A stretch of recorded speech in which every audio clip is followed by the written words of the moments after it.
नमस्कार बच्चों, आज हम पढ़ेंगे अपनी कक्षा 6 के एनसीईआरटी का अध्याय 2 जिसका नाम है वस्तुओं के समूह बनाना।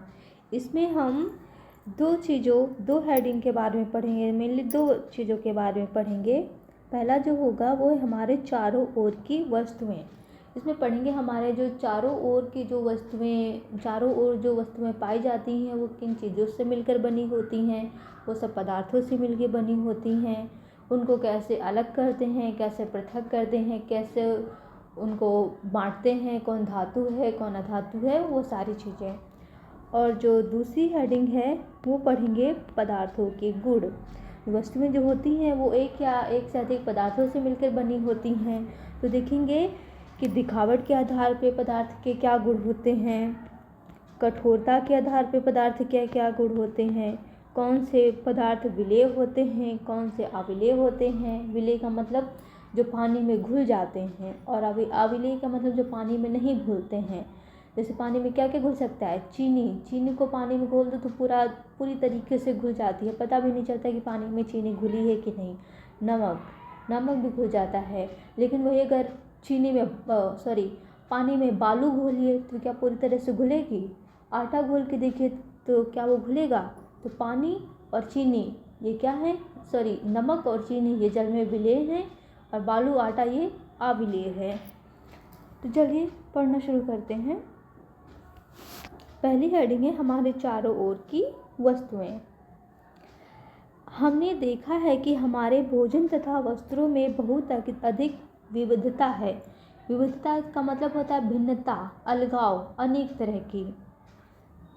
हर स्थान पर इसी प्रकार की विविधता वाली अनेक वस्तुएं होती हैं। हम अपने चारों ओर कुर्सियाँ, बैलगाड़ी, साइकिलें, खाना पकाने के बर्तन, पुस्तकें, वस्त्र, खिलौने, जल, पत्थर तथा अन्य बहुत सी वस्तुएं देखते हैं। इन सभी वस्तुओं की आकृतियाँ, रंग तथा गुण भिन्न भिन्न होते हैं। तो ये सारी चीज़ें आप अपने आसपास देखते हैं, क्या सब एक तरह की दिखती हैं, क्या सब एक रंग की दिखती हैं? तो आप कहेंगे नहीं, सब अलग अलग तरह की दिखती हैं। उनका आकार अलग होता है, आकृति अलग होती है, रंग अलग होते हैं। ठीक, आगे देखते हैं। अपने चारों ओर देखिए तथा गोल आकृति की वस्तुएं पहचानिए। अब अगर अपने चारों ओर आप गोल चीज़ें देखेंगे तो क्या क्या मिल सकता है आपको।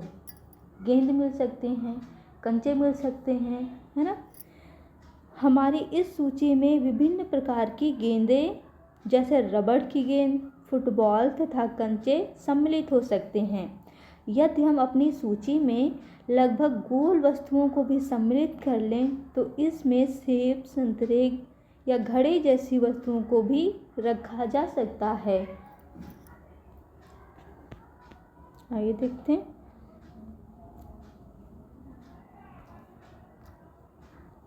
मान लीजिए हम प्लास्टिक के बने वस्तुओं का एक समूह बनाना चाहते हैं। कौन सी? प्लास्टिक की बनी वस्तुओं का। तो उसमें क्या क्या आ सकता है? बाल्टी प्लास्टिक की बनी होती है, लंच बॉक्स, खिलौने, जलपात्र यानी वो बर्तन जिसमें पानी का काम होता है, पीना या फिर पानी रखना, उसको जलपात्र कहते हैं, पानी के बर्तन। पाइप तथा इसी प्रकार की बहुत सी वस्तुओं को इस समूह में स्थान मिल सकता है। तो ये सारी चीज़ें या फिर ऐसी बहुत सारी चीज़ें जिनको हम इसमें रख सकते हैं कि चीज़ें प्लास्टिक की बनी हुई हैं। अतः वस्तुओं के समूह बनाने के बहुत से ढंग हैं। उपरोक्त उदाहरण में हमने वस्तुओं को समूहों में उनकी आकृतियों तथा जिस पदार्थ से वे बने हैं के आधार पर बांटा है। तो बताना चाह रहे हैं कि इसी तरीके हम वस्तुओं को बहुत तरीके से अलग अलग उसमें रख सकते हैं, अलग अलग तरीक़ों से पृथक कर सकते हैं। यहाँ पे जो उन्होंने बांटा है वो उनके आकृति के आधार पर बांटा है। पहला बांटा है कि कौन कौन सी वस्तुएं गोल होती हैं, और दूसरा जो बांटा है कौन कौन सी वस्तुएं प्लास्टिक की बनी होती हैं। तो दोनों को अलग अलग समूह में बांट दिया। आगे देखते हैं क्या बता रहा है। हमारे चारों ओर की वस्तुएं एक अथवा एक से अधिक पदार्थों से बनी होती हैं। हाँ, ये चीज़ बहुत ज़रूरी है, इसको नोट कर लीजिएगा कि हमारे जो चारों ओर जो भी वस्तुएं पाई जाती हैं वो एक अथवा एक से अधिक पदार्थों से मिलके बनी होती हैं। ये पदार्थ कांच, धातुएं, प्लास्टिक, लकड़ी, रुई, कागज, पंख तथा मृदा हो सकते हैं। क्या आप पदार्थों के और अधिक उदाहरणों के विषय में विचार कर सकते हैं? चलिए क्रियाकलाप एक देखते हैं, क्या क्रिया करने को कह रहा है। आइए हम सब अपने चारों ओर से जितनी संभव हो सके उतनी वस्तुएं एकत्र करते हैं। हम में से प्रत्येक अपने घर से प्रतिदिन उपयोग होने वाली एक वस्तु ला सकता है तथा कुछ वस्तुएं कक्षा के कमरे से अथवा विद्यालय के बाहर से एकत्र कर सकता है। यानी जब आप अपने क्लासरूम में, अगर आप अपने क्लासरूम में हैं तब की बात बोल रहा है कि बच्चे जाते हैं तो अपने घर से कोई एक एक वस्तु ला सकता है। तो कक्षा में अगर इतने सारे बच्चे हैं, सब अपने घर से कोई एक एक वस्तु लाएंगे तो सब बच्चे अलग अलग वस्तु लाएंगे तो कितनी सारी वस्तुएं हो जाएंगी। और कुछ वस्तुएं आपको अपने विद्यालय से ही मिल जाएंगी, है ना। तो इस तरह से आपकी कक्षा में कई सारी वस्तुएं हो जाएंगी, कुछ घर की लाई हुई और कुछ विद्यालय से मिली हुई। हमारे इस संग्रह में हमारे पास क्या होगा, तो आप कुछ चीज़ें जो घर से लाए हैं, इसमें देखें घर से आप क्या क्या चीज़ें ला सकते हैं और आपको स्कूल से क्या क्या चीज़ें मिल सकती हैं। तो चॉक, पेंसिल, नोटबुक, रबड़, डस्टर, हथौड़ा, कील, साबुन, पहिए का आरा, बैट, माचिस की डिब्बी, नमक, आलू। तो इसमें से कुछ सारी वस्तुएं हैं जो आपको स्कूल से मिली, कुछ सारी वस्तुएं हैं जो आप घर से लाए हैं। हम वस्तुओं की एक ऐसी सूची भी बना सकते हैं जिनके बारे में हम केवल सोच ही सकते हैं, कक्षा के कमरे में ला नहीं सकते। तो बोला कि कई सारी वस्तुएं ऐसी भी होती हैं जो हम केवल सोच सकते हैं लेकिन अपने कक्षा के कमरे में नहीं ला सकते। कौन कौन सी वस्तु आप नहीं ला सकते हैं? जैसे पेड़ हो गया, दीवारें हो गई, ये सारी चीज़ें आप भला अपनी कक्षा में लेके आ सकते हैं? नहीं। उदाहरण के लिए दीवार, वृक्ष, दरवाजे, ट्रैक्टर और सड़कें। देखिए आगे, इस संग्रह से उन सभी वस्तुओं को पृथक कीजिए जो कागज़ अथवा लकड़ी से बनी हैं। अब जो आप वस्तुएं लाए हैं अपने घर से, स्कूल से, उनको इकट्ठा किए हैं, अब उनको पृथक कीजिए। पृथक मतलब अलग कीजिए दो समूहों में। पहले समूह में उन वस्तुओं को रखिए जो कागज़ और लकड़ी से बनी हैं, कागज़ अथवा लकड़ी से बनी हैं। मतलब पहले में उन वस्तुओं को रखना है जो कागज़ से बनी है, दूसरे समूह में उन वस्तुओं को रखना है जो लकड़ी से बनी हैं। इस प्रकार आप सभी वस्तुओं को दो समूहों में बांट सकते हैं। इनमें एक समूह की सभी वस्तुएं कागज़ अथवा लकड़ी से बनी हैं तथा दूसरे समूह की वस्तुएं इन पदार्थों से नहीं बनी हैं। इसी प्रकार हम खाना पकाने में उपयोग होने वाली वस्तुओं को पृथक कर सकते हैं। तो यहाँ पे उन वस्तुओं को भी पृथक कर सकते हैं जिनमें खाना बनाया जा सकता है। यानी बताया है कि वस्तुओं को कैसे कैसे हम पृथक कर सकते हैं, किस किस आधार पे, उसके आकृति के आधार पे, वो किस चीज़ों से बनी हैं इसके आधार पे, उसमें कौन कौन से काम कर सकते हैं, मतलब कैसे उनको उपयोग कर सकते हैं, इस आधार पे। आइए अब हम कुछ अधिक योजनाबद्ध होते हैं। एकत्र की गई सभी वस्तुओं की सारणी 2.1 में सूची बनाइए। वस्तुओं की सारणी 2.1 में सूची बनानी है। प्रत्येक वस्तु जिन जिन पदार्थों से बनी है उनको पहचानने का प्रयास कीजिए। देखिए सारणी 2.1 कहाँ है, ये रही। तो ये कुछ वस्तुएं हैं और बताना है कि किससे बनी हैं।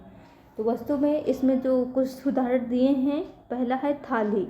थाली किससे बनी होती है? कांच से बनी है, प्लास्टिक से बनी है, इस्पात से बनी हो सकती है। पेन किससे बना होता है? प्लास्टिक का, धातु का। इस तरीके आप और भी कुछ सोच के इस सारणी को पूरा कर सकते हैं। 2.1 में सूची बनाइए। प्रत्येक वस्तु जिन जिन पदार्थों से बनी है उनको पहचानने का प्रयास कीजिए। इतनी लंबी सारणी बनाना जिसमें जितनी वस्तुएं संभव हैं उन सभी के बारे में सूचना एकत्र करके लिखना एक कौतुक हो सकता है।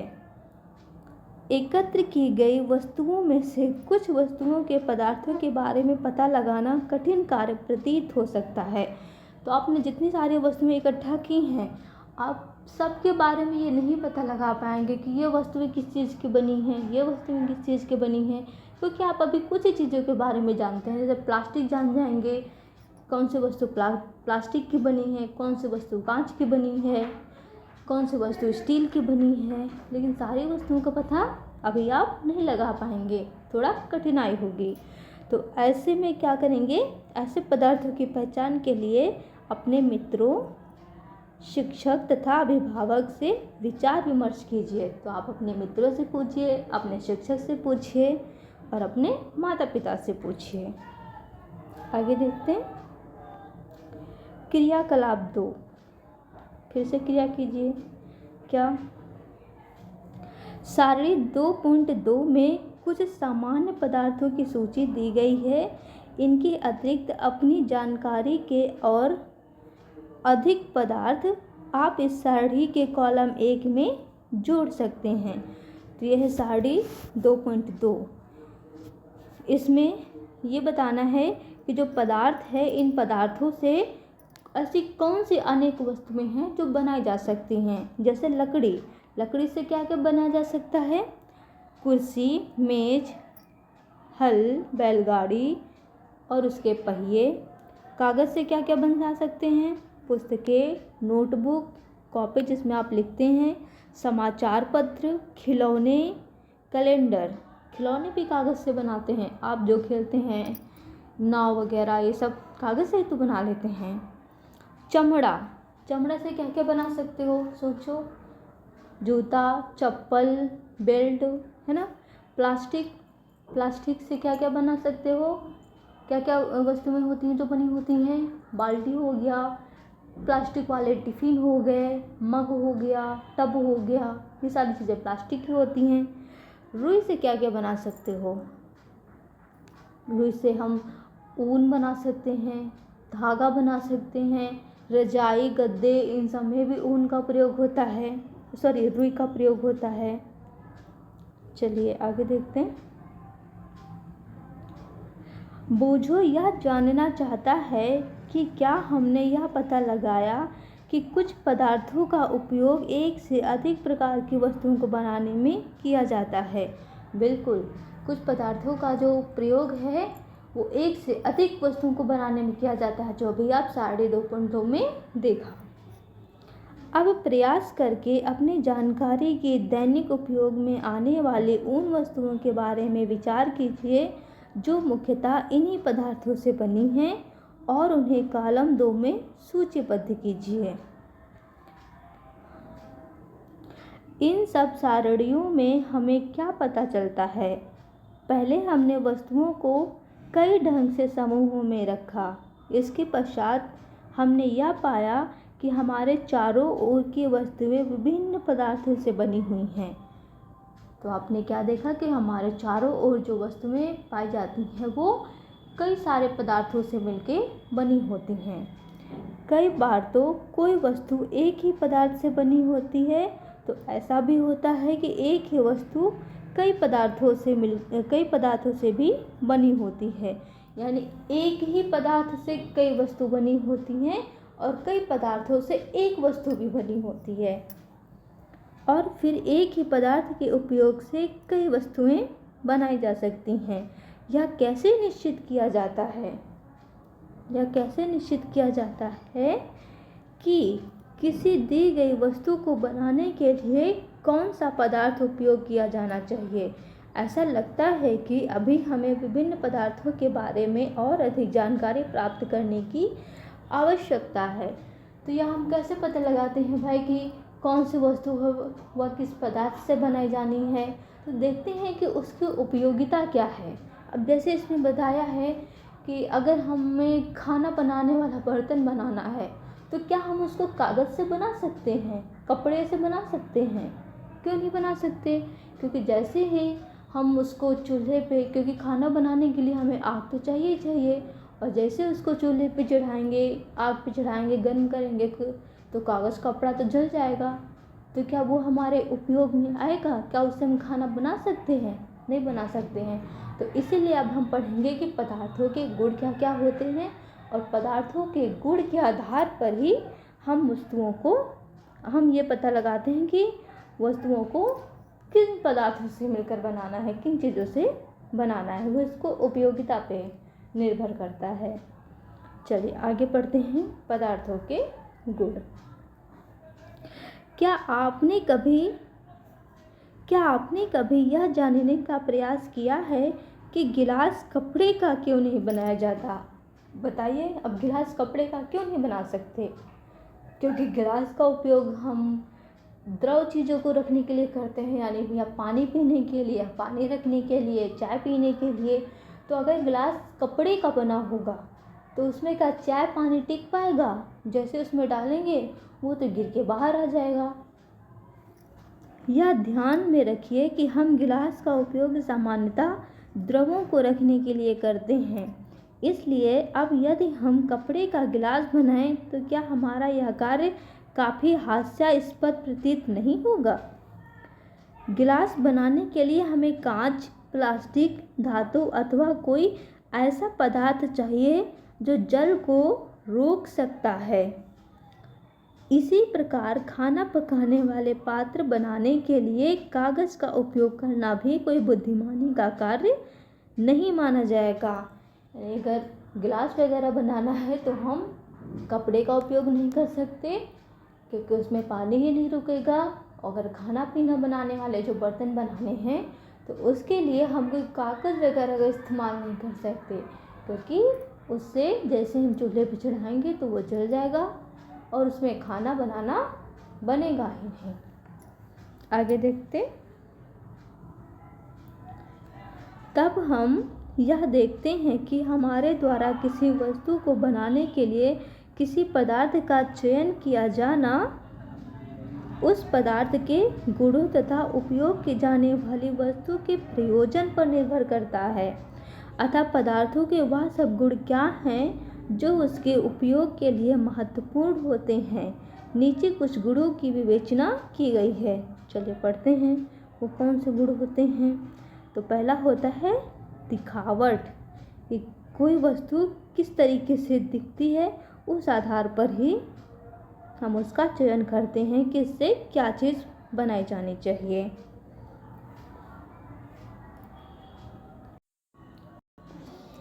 पदार्थ प्रायः एक दूसरे से भिन्न दिखाई देते हैं। लकड़ी लोहे से बिल्कुल भिन्न दिखाई देती है। क्या सभी पदार्थ एक जैसे दिखाई देते हैं? नहीं, सब दिखने में अलग अलग होते हैं। लोहा तांबे से अथवा एल्युमिनियम से भिन्न दिखाई पड़ता है, परंतु फिर भी लोहे, तांबे तथा एल्युमिनियम में कुछ समानताएं हो सकती हैं। लकड़ी लोहा तो एकदम भिन्न दिखाई देगा, लेकिन लोहा, तांबा और एल्युमिनियम ये भी देखने में तो भिन्न लगते हैं, लेकिन तब भी इसमें कुछ समानताएं यानी कुछ एक जैसा हो सकता है, जो लकड़ी में नहीं पाई जाती। क्रियाकलाप 3, फिर कोई क्रिया करके देखिए कौन सी क्रिया करनी है। विभिन्न पदार्थों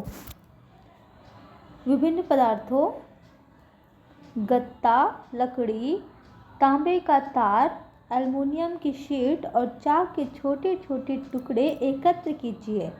क्या इनमें से कोई चमकीली दिखाई पड़ती है? तो आपको क्या लेना है? गत्ता लेना है, लकड़ी लेनी है, तांबे का तार, एल्युमिनियम की शीट और चौक के छोटे छोटे टुकड़े। पता है इसमें से क्या क्या चमकेगा? गत्ता तो एक तरीके से कागज़ का ही बना होता है, तो क्या वो चमकेगा? बिल्कुल नहीं। लकड़ी में भी चमक नहीं होती। तांबे का तार ये तो चमकीला होगा, हालांकि बहुत दिन तक रखे रखे इसकी चमक उड़ जाती है, लेकिन फिर भी अगर उसको पीस से काट के देखो या फिर रगड़ के देखो रेगमाल से, जिससे हम लोग साइकिल का पंचर बनाते हैं तो टायर ट्यूब पर रगड़ते नहीं, घिसते नहीं, उससे रगड़ के देखो तब भी वो चमकीला दिखाई देगा। एल्युमिनियम की शीट ये भी चमकेगी, लेकिन चॉक ये नहीं चमकेगी। तो क्या इसमें कुछ चीज़ें चमकीली दिखाई पड़ती हैं? चमकीले पदार्थों को एक समूह में पृथक कीजिए। तो जो आपको चीज़ें चमकीली दिखाई दे रही हैं उनको एक समूह में रखिए, जो चीज़ें चमकीली नहीं दिखाई दे रही हैं चमकीली, उनको एक समूह में रखिए। अब जैसे ही आपके शिक्षक प्रत्येक पदार्थ को 2 भागों में काटे, वही बता रहे हैं, जो पदार्थ को अगर 2 भागों में काटोगे तो देखोगे जो बीच का भी नया हुआ कटा हुआ भाग निकलेगा, बीच का भाग वो चमकीला दिखाई देगा। तो ताजे कटे पृष्ठों को ध्यान से देखिए। आपने क्या पाया? क्या इन पदार्थों में कुछ के ताजे कटे पृष्ठ चमकीले हैं? कुछ के ताजे कटे पृष्ठ चमकीले हैं। इन वस्तुओं को भी चमकीले पदार्थों के समूह में सम्मिलित कीजिए।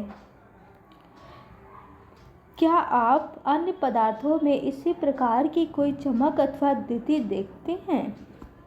द्युति का मतलब ही चमकना ही होता है, चमकदार होता है। जैसे भी संभव हो सके किसी भी ढंग से इन्हें काटिए। ऐसा आप कक्षा में जितने भी पदार्थों के साथ कर सकते हैं कीजिए तथा द्युतिवान और द्युतिहीन पदार्थों की सूची बनाइए। द्युतिवान मतलब जो चमकीला है, द्युतिहीन जो चमकीला नहीं है। काटने के स्थान पर आप पदार्थों के पृष्ठों को रेगमाल से रगड़कर यह देख सकते हैं कि वे द्युतिमान हैं अथवा नहीं।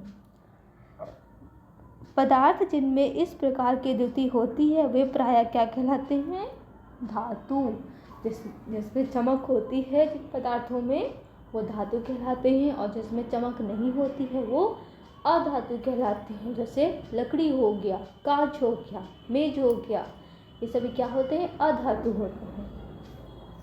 लोहा, तांबा, एल्युमिनियम तथा सोना धातुओं के उदाहरण हैं। लोहा भी, नया लोहा पुराने लोहे में तो जंग लग जाता है, उसकी चमक चली जाती है, लेकिन जो नया लोहा देखेंगे उसमें भी चमक होती है। चांदी, सोना, तांबा, एल्युमिनियम इन सब में भी चमक होती है। कुछ धातुएं बहुधा अपनी चमक खो देती हैं और द्युतिहीन दिखाई देने लगती हैं। ऐसा उन पर वायु तथा नमी की अभिक्रियाओं के कारण होता है। वायु मतलब हवा, नमी, इन दोनों के मिलन से उसमें क्या लग जाता है? जंग लग जाता है, जिसको मूर्छा भी बोलते हैं। इसीलिए हमें केवल ताजे कटे पृष्ठों पर ही द्युति दिखाई देती है। जब आप किसी लोहार अथवा वर्कशॉप का भ्रमण करें तो धातु की छड़ों के ताजे कटे पृष्ठों को देखने का प्रयास करें और यह देखें कि इनमें द्युति है अथवा नहीं। तो ये तो हमने पढ़ लिया उसकी दिखावट के आधार पर, कौन चीज़ें चमकदार दिखाई दे रही हैं, कौन चीज़ें चमकदार नहीं दिखाई दे रही हैं। दूसरा पढ़ेंगे अब उनकी कठोरता के आधार पर। चलिए पढ़ते हैं। कठोरता। जब आप विभिन्न पदार्थों को अपने हाथों से दबाते हैं तो उनमें से कुछ को दबाना को विज्ञान की भाषा में संपीड़ित करना भी कहते हैं। दबाना या संपीड़ित करना कठिन होता है, जबकि कुछ अन्य आसानी से संपीड़ित हो जाते हैं। तो इतने सारे पदार्थ हैं, कुछ को आप दबाएंगे तो देखेंगे बहुत ही आसानी से दब जाते हैं, जैसे रुई हो गया, और कुछ चीज़ें ऐसी होती हैं जिनको दबाना आसान नहीं होता है, दबाने के बावजूद भी वो नहीं दबती हैं, वो चीज़ें कठोर होती हैं।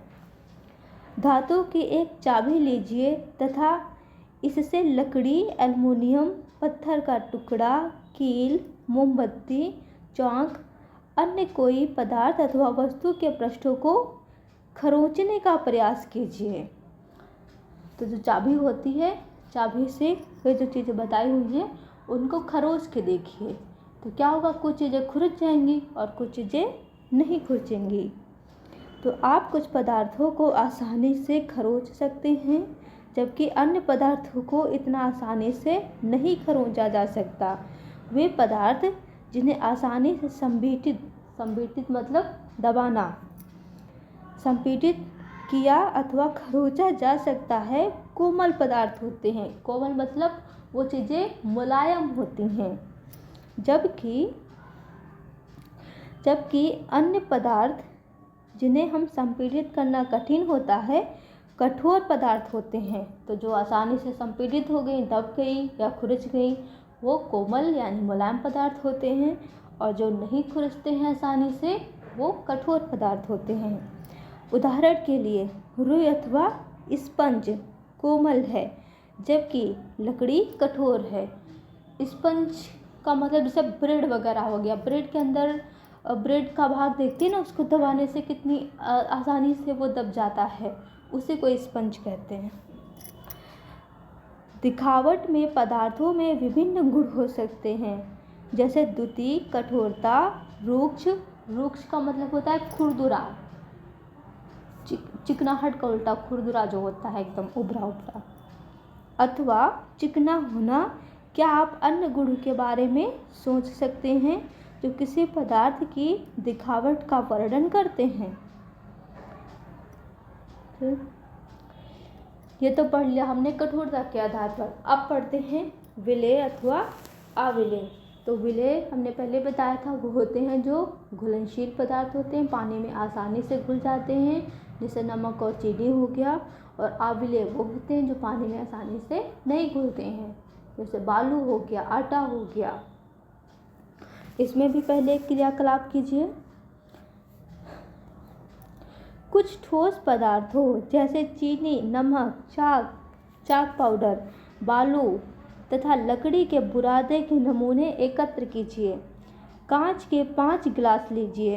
तो आपने पहले 5 चीज़ें ली होंगी, चीनी, नमक, चाक पाउडर, बालू और लकड़ी का बुरादा, और 5 गिलास ले लिया। प्रत्येक गिलास के लगभग 2/3 भाग में जल भरिए। 2/3 यानी अगर गिलास का 3 बराबर हिस्सा करें तो उसमें से जो 2 हिस्से हैं उसमें पानी भर के देखें, यानी 3 में से 2 भाग में क्या करना है, आपको पानी भरना है, जल भरना है। पहले गिलास में कुछ मात्रा में चम्मच में भरकर चीनी डालें, दूसरे में नमक डालें। इसी प्रकार शेष गिलासों में अन्य पदार्थ मिलाइए, यानी तीसरे में चाक पाउडर, चौथे में बालू और पांचवें में लकड़ी का बुरादा।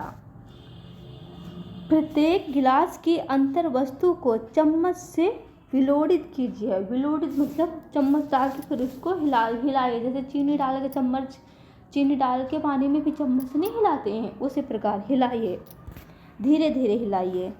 कुछ मिनट तक प्रतीक्षा कीजिए, प्रेक्षण कीजिए और पता लगाइए कि जल में मिलाए गए पदार्थों का क्या होता है। तो क्या होगा, अपने प्रेक्षणों को 2.5 में दर्शाए अनुसार नोट कीजिए। तो कहाँ 2.5, ये रही। तो नमक क्या होगा, नमक तो जल में पूर्णतः लुप्त हो जाएगा। लुप्त मतलब खो जाएगा, घुल जाएगा पूरा। चीनी घुलेगी कि नहीं, चीनी भी घुल जाएगी। क्या बालू घुलेगी, नहीं।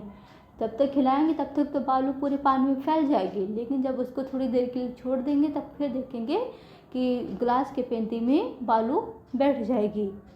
चाक पाउडर भी ऐसा ही होगा। लकड़ी का बुरादा वो भी पूरा नहीं घुलेगा, तो घुलेगा इसमें केवल नमक और चीनी। आगे देखते हैं।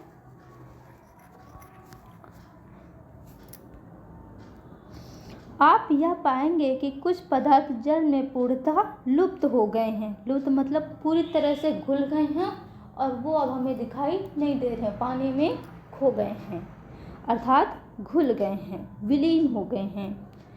हम यह कहते हैं कि ये पदार्थ जल में विलेय हैं। तो जो चीज़ें पानी में पूरी तरीके घुल जाती हैं उनको क्या बोलते हैं, विलेय बोलते हैं। अन्य पदार्थ जल के साथ मिश्रित नहीं होते, मिश्रित मतलब नहीं मिलते हैं, तथा काफ़ी समय तक गिलास में विलोड़ित करने पर भी जल में लुप्त नहीं होते।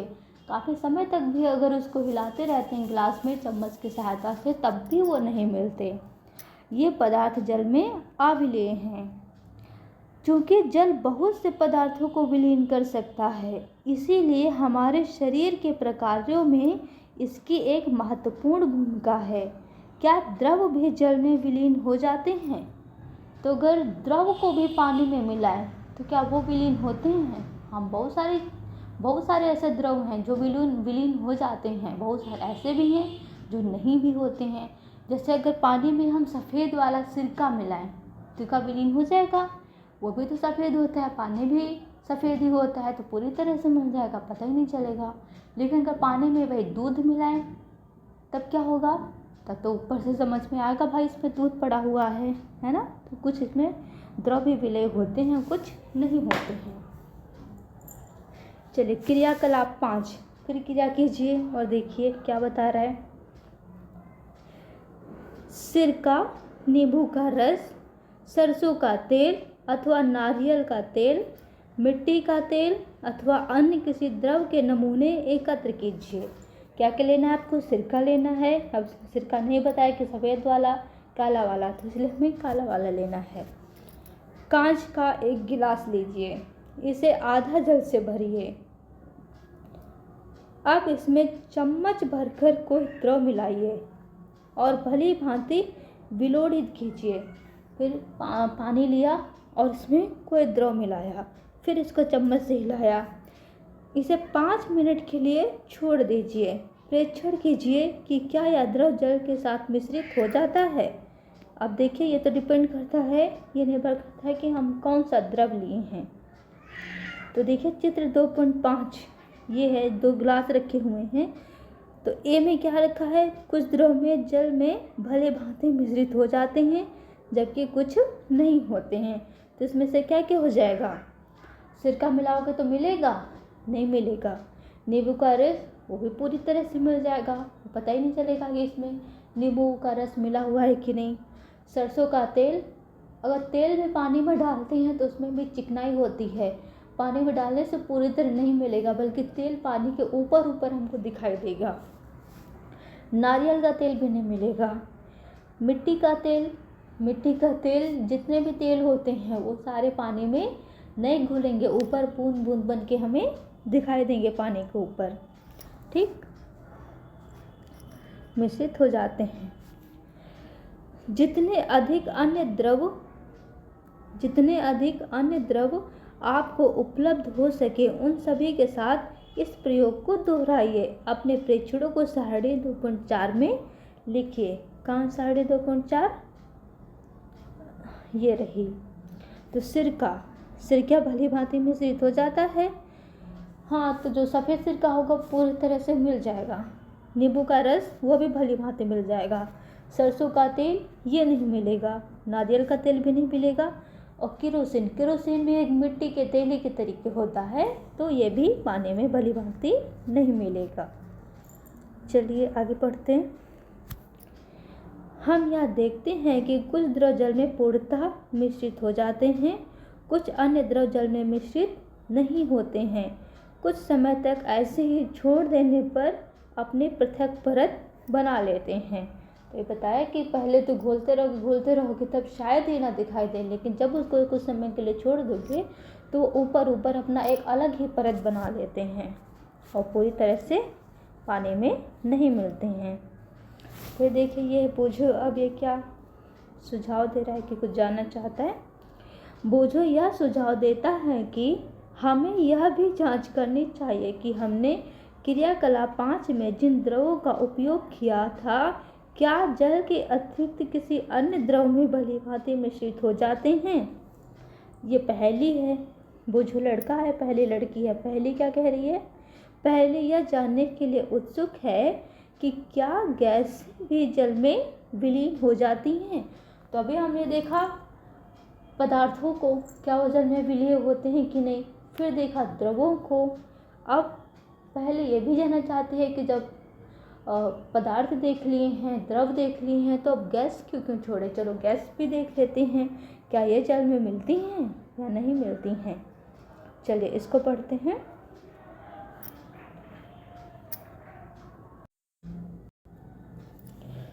कुछ गैसें जल में विलीन हैं,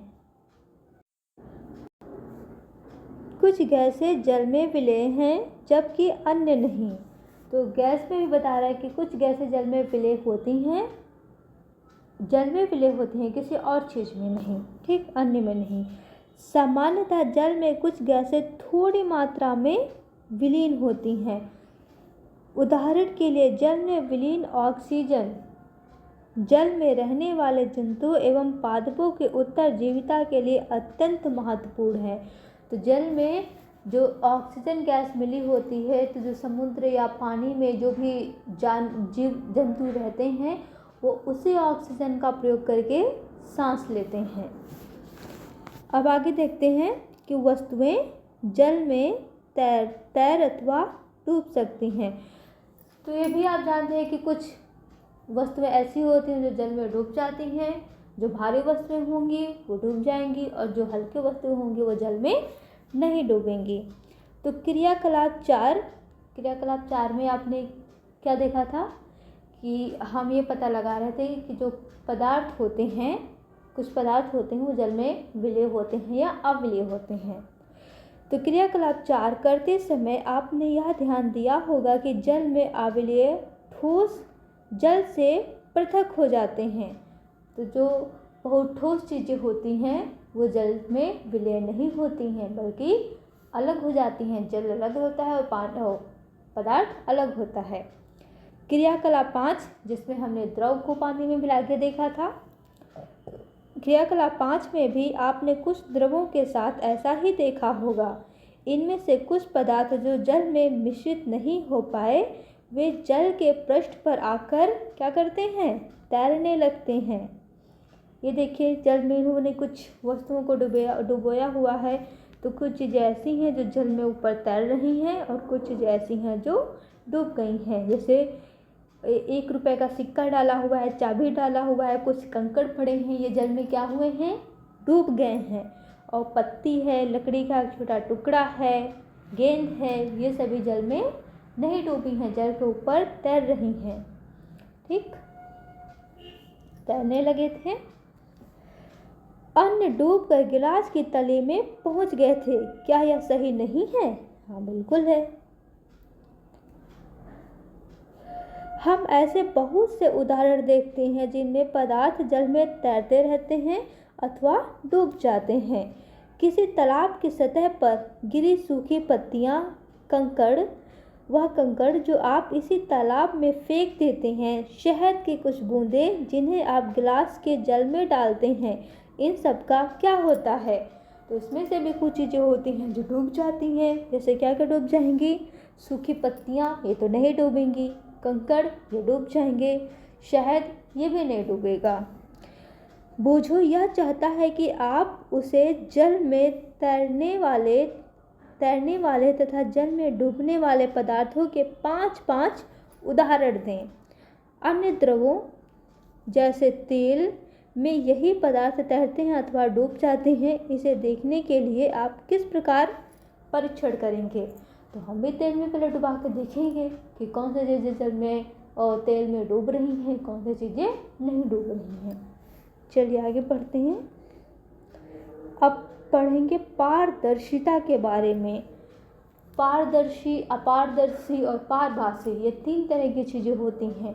पारदर्शी वो होती हैं जिनके आर पार हम चीज़ों को देख सकते हैं। जैसे कांच का टुकड़ा हो गया, कुछ सफ़ेद, एकदम सफ़ेद जो प्लास्टिक होती है उसमें भी आर पार देखा जा सकता है। और अपारदर्शी क्या होता है? जिनके आर पार बिल्कुल भी नहीं देखा जा सकता। जैसे दीवार हो गई और कुछ जो कागज़ के गत्ते वत्ते बने होते हैं, चटाई हो गई, कोई कपड़ा हो गया मोटा सा, उनके भी आर पार हम नहीं देख सकते। और पारभासी वे चीज़ें होती हैं जिनके आर पार एकदम हल्का फुल्का, बोलते हैं धुंधला धुंधला देखा जा सकता है, वो पारभासी होते हैं। अब चलिए आगे देखते हैं इसमें क्या बताया है। आपने लुका छुपी का खेल खेला होगा। उन स्थानों के बारे में विचार करिए जहां आप खेलते समय छिपना चाहेंगे ताकि दूसरे आपको दिखाई ना दें। तो आप कहाँ पे छुपना चाहेंगे? उन चीज़ों के पीछे जो अपारदर्शी होंगी, जिनके आर पार नहीं देखा जा सकता। क्योंकि अगर पारदर्शी या पारभासी चीज़ों के पीछे छुपेंगे, पारदर्शी छुपेंगे तो पारदर्शी चीज़ के पीछे छुपेंगे तब तो बहुत ही आसान तरीके से आप खोज लेंगे। पारभासी के पीछे छुपेंगे तो भी आप तो हल्के हल्के दिखाई ही देंगे, तब भी आप खोजे जाएंगे। आपने इन स्थानों को ही क्यों चुना? क्यों आपने कभी शीशे की खिड़की के पीछे छिपने का प्रयास किया है? क्या आपने कभी फिर से देखते हैं। क्या आपने कभी शीशे की खिड़की के पीछे छिपने का प्रयास किया है? स्पष्ट रूप से नहीं, क्योंकि ऐसा करने पर आपका मित्र शीशे से देखकर आपका पता लगा लेगा। उन पदार्थों अथवा सामग्रियों जिनसे होकर वस्तुओं को देखा जा सकता है उन्हें क्या कहते हैं? पारदर्शी कहते हैं। जैसे चित्र 2.7 देखिए, इसमें ये 2.7 ये देखिए, एक लड़का कागज़ से पहले आर पार देख रहा है। कोई वस्तु है जिसका आर पार देख रहा है। क्या इसका चेहरा दिखाई दे रहा है? बिल्कुल भी नहीं दिखाई दे रहा है। इस वाले में बिल्कुल भी नहीं दिखाई दे रहा, तो ये क्या होगा? अपारदर्शी होगा। इसमें देखिए हल्का हल्का इसमें दिखाई दे रहा है ना इसका चेहरा, तो ये क्या होगा? हल्का नहीं, इसमें तो पूरा पूरा दिखाई दे रहा है, तो ये पारदर्शी होगा। जिसके आर पार पूरी तरह से एकदम साफ साफ दिखाई देता है वो क्या होता है? पारदर्शी होता है। और ये देखिए इसमें इसका चेहरा एकदम धुंधला धुंधला दिखाई दे रहा है, तो ये क्या होगा? हाँ, तो इसमें देखिए एकदम चेहरा इसका हल्का हल्का दिखाई दे रहा है, तो ये क्या होगा? पारभासी। ये अपारदर्शी, ये पारदर्शी और ये पारभासी। चलिए आगे देखते हैं। 2.7 हो गया। कांच, जल, वायु तथा कुछ प्लास्टिक पारदर्शी पदार्थों के उदाहरण हैं। जल के आर पार देखा जा सकता है, कांच के आर पार, वायु के भी आर पार। कुछ प्लास्टिक भी ऐसे होते हैं जो पारदर्शी होते हैं, उनके आर पार भी आसानी से देखा जाता है। प्रायः दुकानदार बिस्कुट, मिठाइयाँ तथा अन्य खाद्य पदार्थों को कांच अथवा प्लास्टिक के पारदर्शी पात्रों में रखना अधिक पसंद करते हैं। ये देखिए ये दुकान है, इसमें देखिए टॉफ़ी, बिस्किट और ये वगैरह वगैरह पता नहीं कौन कौन सी चीज़ें उन्होंने ऐसे डिब्बे में रखी हैं जिनके आर पार देखा जा सकता है, जो पूरी तरीके से पारदर्शी हैं, ताकि खरीदार इन चीज़ों को आसानी से देख सकें। आगे देखते हैं। इसके विपरीत कुछ ऐसे पदार्थ भी हैं जिनसे होकर आप वस्तु को नहीं देख सकते। इन पदार्थों को अपारदर्शी बोलते हैं। जिनके आर पार हम चीज़ों को नहीं देख सकते वो क्या होते हैं? अपारदर्शी होते हैं। अच्छा, जो हम लोग चश्मा पहनते हैं वो कैसा होता है? पारदर्शी होता है क्या पारदर्शी होता है? वो पारदर्शी होता है। आप यह नहीं बता सकते कि बंद लकड़ी के बॉक्स, गत्ते के डिब्बे अथवा धातु के पात्र के भीतर क्या रखा है। लकड़ी, गत्ता तथा धातुएं अपारदर्शी पदार्थों के उदाहरण हैं। ठीक, अपारदर्शी में क्या आ गया? लकड़ी आ गया। गत्ता जिसमें बहुत सारी चीज़ें पैक होके आती है, जैसे फ्रिज वगैरह जिसमें पैक होके आती है, वो भी एक गत्ता होता है। और टीवी वगैरह, कंप्यूटर वगैरह, ठीक, वो सब गत्ते में पैक होके आते हैं। क्या अब हम यह समझते हैं कि हम बिना किसी भ्रांति के सभी पदार्थों एवं वस्तुओं को पारदर्शी तथा अपारदर्शी में समूहित कर सकते हैं। क्रियाकलाप 6। कागज की एक शीट लीजिए और इससे होकर किसी प्रदीप्त बल्ब को देखिए। प्रदीप्त मतलब जलता हुआ बल्ब, जो बल्ब जल रहा है। इस संबंध में अपने प्रेक्षण नोट कीजिए। अब कागज के शीट के बीच में 2-3 बूंद खाने का तेल या मक्खन डालकर इसे फैलाइए। तो पहले आप केवल कागज़ के टुकड़े से बल्ब को देख रहे थे, जलते हुए बल्ब को, तो क्या हो रहा था? बल्ब हमको नहीं दिखाई दे रहा था। लेकिन अगर उसी पे हम उसी कागज़ पे थोड़ा सा खाने वाला तेल डाल लें या मक्खन डाल लें तो क्या होगा? तो कागज़ के उस भाग से जहाँ तक तेल फैला है, प्रदीप्त बल्ब को दोबारा ध्यान से देखिए। अब आप क्या देखते हैं, तो अब बल्ब हमको पूरी तरह से तो नहीं, साफ साफ तो नहीं, लेकिन हल्का हल्का दिखाई देगा। क्या आप यह पाते हैं कि अब बल्ब हमें पहले की अपेक्षा और अधिक स्पष्ट दिखाई देता है? तो हाँ, परंतु क्या आप इस चिकने कागज़ से होकर प्रत्येक वस्तु को पूर्णतः स्पष्ट देख लेते हैं? नहीं, सारी चीज़ों को हम नहीं देख पाते हैं। जो रोशनी वाली चीज़ें होती हैं, प्रकाश वाली चीज़ें होती हैं, सिर्फ वो हमें दिखाई देती हैं, कदाचित नहीं। ऐसे पदार्थों जिनसे होकर वस्तुओं को देख तो सकते हैं, परंतु बहुत स्पष्ट नहीं देखा जा सकता, उन्हें पारभासी कहते हैं। कागज़ पर लगे उस तैलीय धब्बे को याद कीजिए। ये हमने अपने चैप्टर 1 में पढ़ा था, जब हम वसा का परीक्षण कर रहे थे। तो जिनका उपयोग हमने खाद्य पदार्थों का वसा के लिए परीक्षण करने में किया था, वह भी पारभासी ही था। क्या आप पारभासी पदार्थों के कुछ और उदाहरणों पर सोच विचार कर सकते हैं? अतः हम पदार्थों को पारदर्शी, अपारदर्शी तथा पारभासी के रूप में समूहों में बांट सकते हैं। पहेली किसी अंधेरे वाले स्थान पर टॉर्च को हथेली से ढकने का सुझाव देती है। अब आप टॉर्च जलाओ, उसके ऊपर अपना हथेली रखो, तो क्या देखते हो? टॉर्च का स्विच ऑन करके हथेली के दूसरी ओर का प्रेक्षण कीजिए, तो हल्का हल्का प्रकाश हमें अपनी हथेली से आता हुआ दिखाई देता है, कुछ लाल रंग का दिखाई देता है अपनी हथेली के ऊपर। तो ये क्या है? प्रेक्षण कीजिए। वह यह जानना चाहती है क्या आपकी हथेली अपारदर्शी है, पारदर्शी है अथवा पारभासी है। तो हमारी हथेली क्या होगी? पारभासी होगी, क्योंकि हम प्रकाश को देख पा रहे हैं, लेकिन सभी वस्तुओं को स्पष्ट रूप से अपनी हथेली के आर पार नहीं देख सकते। तो हमारी हथेली क्या हुई? पारभासी। आगे देखते हैं। हमने यह सीख लिया है कि पदार्थों की अपनी भिन्न दिखावट होती है तथा इनके जल अथवा अन्य द्रवों में मिश्रित होने के ढंग भिन्न भिन्न होते हैं। वे जल में तैर अथवा डूब सकते हैं, अथवा पारदर्शी, अपारदर्शी और पारभासी हो सकते हैं। तो हमने क्या देखा कि जो सभी पदार्थ होते हैं वो अलग अलग दिखते हैं।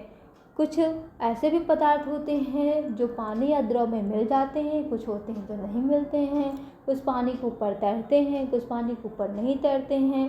कुछ पदार्थ कुछ वस्तुएं एक ही पदार्थ से या फिर अन्य पदार्थों से मिलकर बनी होती हैं। कुछ पदार्थ और कुछ वस्तुएं होती हैं जो एक या एक से अधिक पदार्थों से मिलकर बनी होती हैं। पदार्थों का समूहन उनके गुणों में समानताओं अथवा विभिन्नताओं के आधार पर किया जा सकता है। हमें पदार्थों को समूहों में रखने की आवश्यकता क्यों पड़ती है? दैनिक जीवन में हम प्रायः पदार्थों का समूहन अपनी सुविधा के लिए करते हैं। तो हमें क्यों ज़रूरत पड़ती है? हम जो अपने दैनिक जीवन में पदार्थों का प्रयोग करते हैं वो अपनी सुविधा के लिए करते हैं। उसका जो समूह निर्धारित करते हैं कि इसको इस समूह में होना चाहिए, वो उस समूह में होना चाहिए, वो अपनी सुविधा के अनुसार करते हैं। घर में हम अपनी वस्तुओं का भंडारण सामान्यतः इस प्रकार करते हैं कि एक जैसे वस्तुएं एक साथ रखी हों। इस प्रकार की व्यवस्था द्वारा हम आसानी से उनका पता लगा सकते हैं। तो जो भी वस्तु खोजना होगा, अगर एक जैसी वस्तुएं एक साथ रखी हुई हैं तो उनको आसानी से हम अपने घर में खोज सकते हैं, इसलिए उनको एक साथ रखते हैं। इसी प्रकार कोई पंसारी प्रायः सभी प्रकार के बिस्कुटों को अपनी दुकान के एक कोने में रखता है। जो दुकानदार होता है वो सभी बिस्कुटों को एक साथ रखता है एक कोने में, साबुन को एक साथ रखेगा और जो नमकीन होंगे उनको एक साथ रखिएगा, ताकि जब भी कोई सामान लेने आए तो आसानी से उसको ये पता लगे कि हाँ मैंने कौन सी चीज़ कहाँ रखी है। सभी साबुनों या अन्य स्थान पर, जबकि अनाज तथा दालों का भंडारण किसी अन्य स्थान पर करता है। इस प्रकार के समूहन के लाभप्रद होने का एक दूसरा कारण भी है। पदार्थों को इस प्रकार के समूहों में बांटकर उनके गुणों का अध्ययन तथा इन गुणों में किन्हीं भी पैटर्नों का अवलोकन करना सुविधाजनक बन जाता है। इनके विषय में और अधिक अध्ययन हम उच्च कक्षाओं में करेंगे। तो इसके बारे में अधिक विस्तार से आप अपनी आगे की उच्च कक्षाओं में, यानी जब कक्षा 7, 8, 9, 10, 11, 12 में पहुंच जाएंगे तब पढ़ेंगे। तो आज के प्रमुख शब्द हमने क्या क्या सीखे? कठोरता के बारे में सीखा, आविलेय क्या होता है, द्वितीय में यानी चमकीला, इसके बारे में पढ़ा, पदार्थ, धातु, अपारदर्शी, रूक्ष बताया था ना, खुरदरा होता है, विलेय, पारभासी और पारदर्शी, इन शब्दों के बारे में पढ़ा, इनके बारे में जाना। अब इस पाठ का सारांश पढ़ लेते हैं, फिर ख़त्म करते हैं। सारांश क्या है? पहला पॉइंट है, हमारे चारों ओर की वस्तुएं अनेक प्रकार के पदार्थों से बनी हैं।